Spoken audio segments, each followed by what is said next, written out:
La parole est à Lamia El Harraj pour le groupe Paris en commun. Et il y a 5 minutes 12 de restantes et vous êtes dernière intervenante.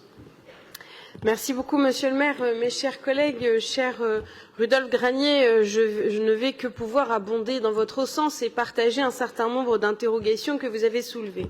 Le débat qui nous réunit ce matin concerne donc l'analyse du compte administratif de la ville de Paris ainsi que ceux annexes, dont celui de la préfecture de police que vous venez d'évoquer.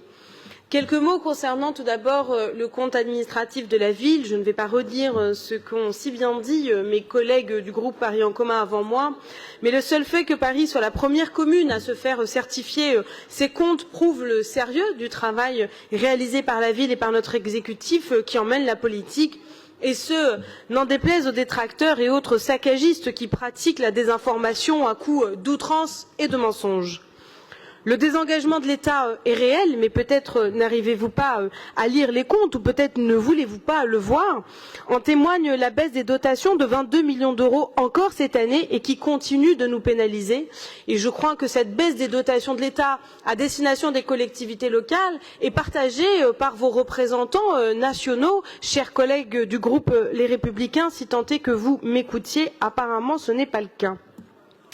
Ce désengagement nous rappelle aussi le manque de bonne volonté de ce gouvernement envers les collectivités territoriales qui sont pourtant souvent les bouche-trous de la politique gouvernementale et on a eu l'occasion de l'éprouver à l'occasion de la crise sanitaire. Un parfait exemple que je tenais particulièrement à souligner aujourd'hui est celui en matière de financement des associations qui sont pourtant si importantes dans nos territoires, qui sont créatrices de liens sociaux, puisqu'avait été décidée la fin des contrats aidés, je le rappelle pour ceux qui ont la mémoire courte, fin 2017, sans préavis, et qui a dû être compensée par la ville avec l'augmentation du nombre de postes d'adultes relais notamment. Je vais prendre l'exemple de mon arrondissement, le 20e arrondissement, où ce ne sont pas moins de 110 postes qui ont été supprimés. Et ce ne sont pas des postes qui sont accessoires, ce sont des postes qui permettent l'aide aux devoirs, qui permettent l'accompagnement des personnes isolées, qui permettent de réduire la fracture numérique. Et c'est ces structures-là, ces postes-là, que l'État, le gouvernement, la majorité de la République en marche a fait le choix de détruire, laissant nos associations nues dans cet exercice. Et je remercie la ville d'avoir, via les postes d'adultes relais, tenté de pallier à ce désengagement. Ce désengagement, on le constate également à la brigade des sapeurs-pompiers de Paris, qui dépend de la préfecture de police. Et l'hiver dernier, effectivement, vous l'avez rappelé, Monsieur Granier, à l'occasion de nos échanges sur le budget primitif, nous avions été un certain nombre à nous inquiéter de la mince marge de manœuvre dont bénéficie la brigade. Nous devrons donc nous en reparler au prochain Conseil, vous avez tout à fait raison sur ce point, lors de l'examen du budget supplémentaire et par là même, je réitère et partage complètement votre appel à la vigilance vis-à-vis de ce budget.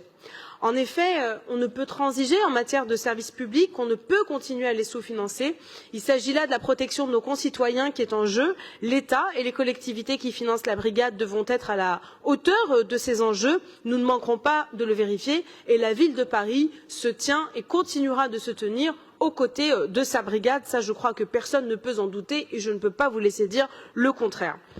Concernant le compte administratif 2021 de la BSPP qui a été présenté la semaine dernière en troisième commission, il montre que les crédits de fonctionnement ont été consommés à quasi 100%, 98% pour être précise.